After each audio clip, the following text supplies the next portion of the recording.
بسم اللہ الرحمن الرحیم۔ السلام علیکم۔ لاکھوں کروڑوں درود آخری نبی حضرت محمد صلی اللہ علیہ وسلم پر اور ان کی آل پر۔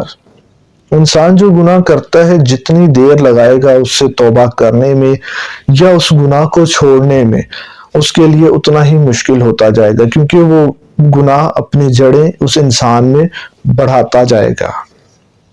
آج کا موضوع ہے برائی کی جڑ۔ چونکہ حکایت رومی آج کا زیر موضوع ہے، تو آئے چلتے ہیں موضوع کی طرف۔ برائی کی جڑ۔ ایک شخص دن اور رات اللہ تعالیٰ کی مخلوق کو نقصان پہنچانے کے بارے میں سوچتا رہتا تھا۔ ایک دن بیٹھا تھا کہ اس کو ایک ترکیب سوچی کہ میں اپنے گھر کے باہر نہ راستے میں ایک جھاڑی لگا دیتا ہوں کانٹوں والی، تاکہ جب بھی لوگ گزریں تو لوگوں کو نقصان ہو، کبھی کسی کا پاؤں زخمی ہو جائے تو کبھی کسی کے کپڑے پھٹ جائیں۔ اس نے وہ جھاڑی لگا دی اپنے دروازے کے باہر۔ تو جب اس نے وہ جھاڑی لگائی تو لوگوں نے کافی کوشش کی بچنے کی جب گزرتے تھے، تو مگر پھر بھی وہ جیسے ہی وہ پودا بڑا ہوا تو کچھ لوگوں کے پاؤں زخمی ہو جاتے تھے گزرنے سے، اور کچھ لوگوں کے کپڑے پھٹ جاتے تھے۔ لوگ ایک دن نہ تنگ آ گئے تو لوگوں نے اس سے شکایت کی کہ یار اسے ہٹاؤ راستے سے، کیا کرتے ہو تم؟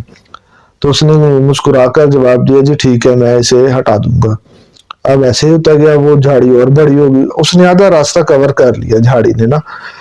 تو وہ لوگوں نے اس کی شکایت حاکم وقت سے کر دی کہ جناب یہ ہم نے اسے کہا ہے تو یہ راستے سے ہٹاتا نہیں ہے۔ تو حاکم نے اسے کہا جی بلاؤ اسے دربار پہ۔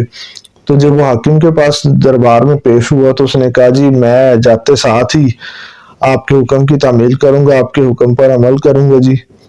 تو جیسے ہی جاتا ہے تو پھر جب لوگوں نے اسے کہا جی تم یہ ہٹاتے نہیں ہو، اس نے کہا کہ میں اسے کل ہٹا دوں گا۔ پھر کل پوچھا، کل کل کل ایسے کرتا جاتا تھا۔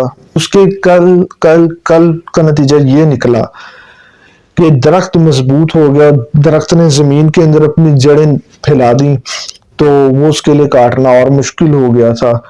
اب وہ اس کو اکیلا کاٹ نہیں تھا سکتا، جب وہ کاٹنے لگتا تو اس کی مزید نیچے سے جڑیں پھیلی ہوئی تھی، تو درخت اور مضبوط ہو گیا، مگر جس نے لگایا تھا یا کاٹنے والا وہ شخص تھا جو اللہ تعالیٰ کی مخلوق کو نقصان پہنچاتا تھا، اب وہ کمزور ہو گیا تھا مگر درخت مضبوط تھا۔ سیم ایگزیکٹ یہ مثال اس سے نہیں ملتی کہ انسان جتنی لیٹ برائی کو چھوڑے گا اس کے لیے اتنا ہی مشکل ہوگا۔ دیکھیں آپ کہ اس نے کس طرح درخت کو کاٹنے کے لیے کل پہ چھوڑتا گیا، کل پہ چھوڑتا گیا، مگر وہ پودا تھا تو درخت بن گیا۔ اب درخت کی جڑیں بھی پھیلی ہوئی تھی زمین میں، اب اس کے لیے کاٹنا اور مشکل تھا۔ سیم اسی طرح جب انسان گناہ کرتا ہے، گناہ پہ گناہ کرتا جاتا ہے، گناہ کرتا جاتا ہے، تو اس گناہ کی انسان کے اندر جڑیں پھیل جاتی ہیں۔ وہ جب توبہ لیٹ کرتا ہے تو اس کے لیے مشکل ہوتی ہے۔